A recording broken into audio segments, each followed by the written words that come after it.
So magandang araw sa inyo guys. So for today's video, gagawa tayo ng unboxing video dito sa aking YouTube channel. So kung interesado kayo sa gantong mga content, please subscribe to my channel and click nyo na rin yung notification bell para updated kayo sa mga future video ko. So dahil malapit na ang Pasko guys, halos lahat sa atin mga nakakatanggap na ng mga 13th month pay. Sana all.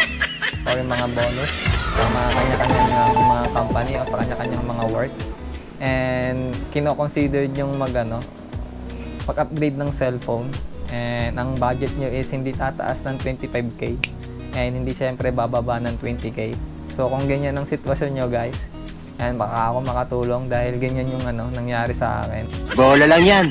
Nag-research ako ng mga cellphone brand and based lang to sa akin opinion guys, and I think ito na yung pinaka mid-range champion or pwedeng ipangtapat sa mga high-end cellphone. And kung interesado kayo guys, and tapusin niyo yung video para malaman nyo kung ano yung pinili kong cellphone. Nice. And disclaimer guys, hindi to sponsored and lahat ng sasabihin ko is based on my opinion only guys. Ginamit kong pambili dito is galing sa aking savings, kaya ay maasahan yung totoo yung mga sasabihin ko regarding dito sa cellphone na to. So wag na natin patagalin pa to guys. So simulan na natin guys.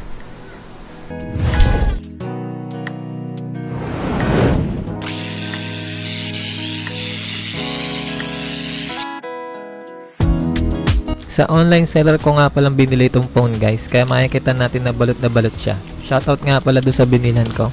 Legit na online seller siya mga lods. Lalagay ko na lang yung link ng store niya sa description box kung gusto nyo bumili sa kanya. Nag-alala nga dyan yung nag-deliver sa akin kasi dapat daw buksan sa harap niya yung parcel dahil malaking halaga kasi yung presyo. Pero sabi ko, gagawa kasi ako ng content para dito so malalaman natin kung cellphone ba ang laman nito o hindi. Makikita natin mga loads na naka-bubble wrap sa labas tapos nakakahon pa. Then naka-bubble wrap ulit yung mismong product. Kaya makikita natin na secured yung item.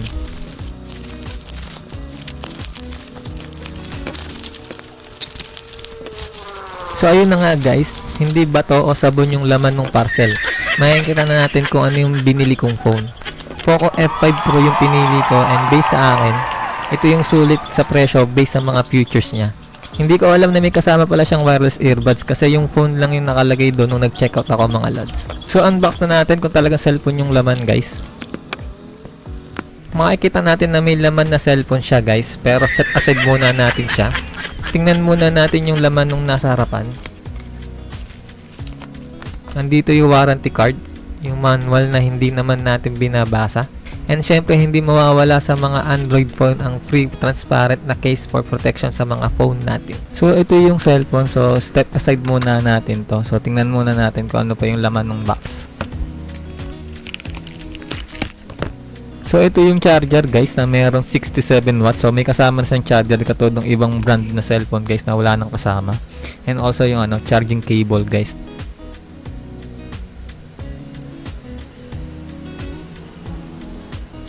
So buksan na natin yung mismong cellphone guys. So yung specs nakalagay naman. So pag-uusapan natin yan mamaya pagkatapos ng unboxing guys. So ito yung cellphone guys.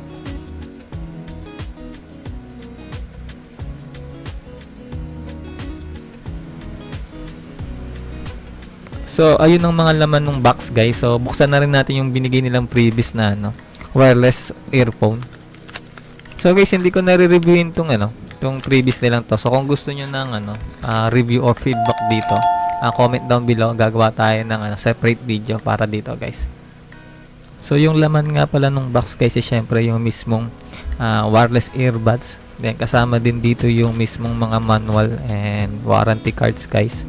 And syempre yung mga ear tips na may mga sizes. So depende na sa tenga nyo kung yung kakasya guys para hindi malaglag or hindi mawala yung mismong earbuds nyo kapag nakasuot.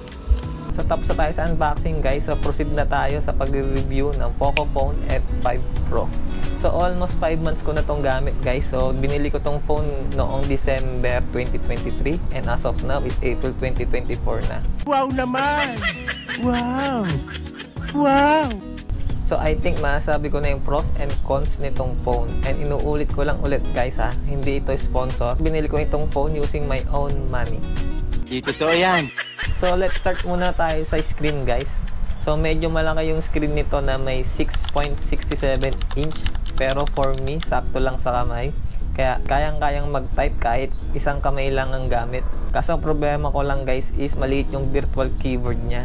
Minsan nagkakamali ako ng input ng mga letter. Pero ang solution lang dyan is gamit na lang tayo ng third party na virtual keyboard para mapalaki ng konti. Galing mo pala dyan ah. Hindi ko alam ah. And naka-flow AMOLED panel na ito guys, kaya manipis ang mga bezel. And syempre naka 120Hz refresh rate na ito guys. And dapat lang kasi 2024 na guys. So for me, dapat ang minimum is 90Hz man lang ang mga phone ngayon. Paano masabi? And napaka-responsive din itong phone na ito pagdating sa mga games guys. Kasi meron itong 400Hz sampling rate. Pagdating naman sa brightness ng phone guys, is meron itong max na 1400 nits. And dito lang ako nagka-problema. Kasi kapag nasa labas ka ng bahay or nasa sinag ng araw, kulang ito at hindi masyadong makita yung nasa screen. May PW dimming rin ito para iwas fatigue sa mata kapag ginagamit itong phone guys. And pagdating naman sa panonood ng movies or mga series sa Netflix, meron itong Widevine L1, Dolby Vision, and HDR10+ na makakasiguro ka na malinaw and masasatisfy kayo sa panonood gamit itong phone na ito. And first time ata ito sa Poco phone guys na merong WQHD resolution, kaya talaga namang malinaw ang ibibigay nitong screen kung ano man ang ginagawa nyo. So lipat naman tayo sa camera guys. Meron itong 64 megapixel main camera na may kasamang 8 megapixel ultra wide camera and 2 megapixel micro. 16 megapixel naman sa selfie camera or front camera na may optical image stabilization or OIS para maiwasan ng mga blurred na kuha natin guys. Ito yung mga sample picture gamit itong phone na ito guys.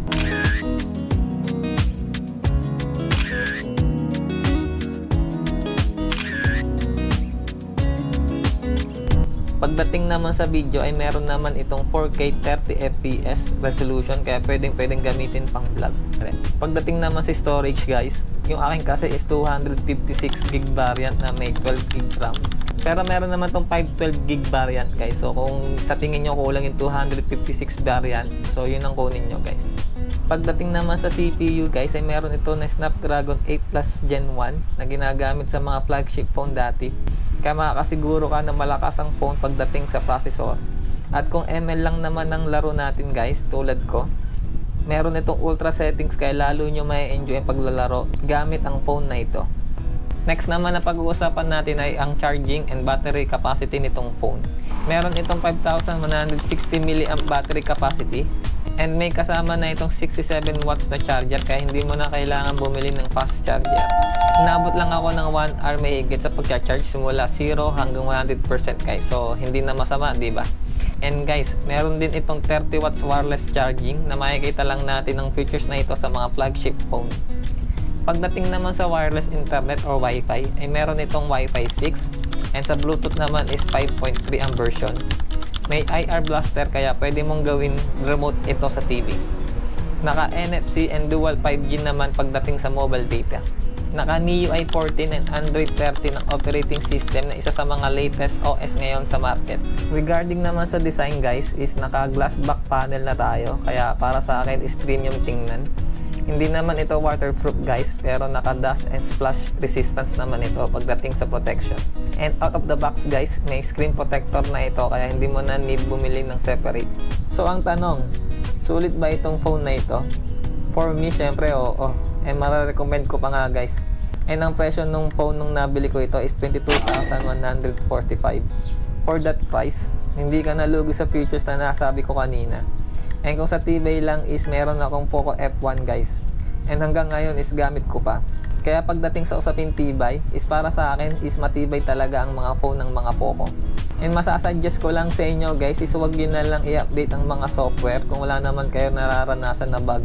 Kasi yung Poco F1 ko nun, sample nung binili ko, ay hindi ko na siya in-update. Kaya siguro isa sa mga reason kaya tumagal yung phone na yon.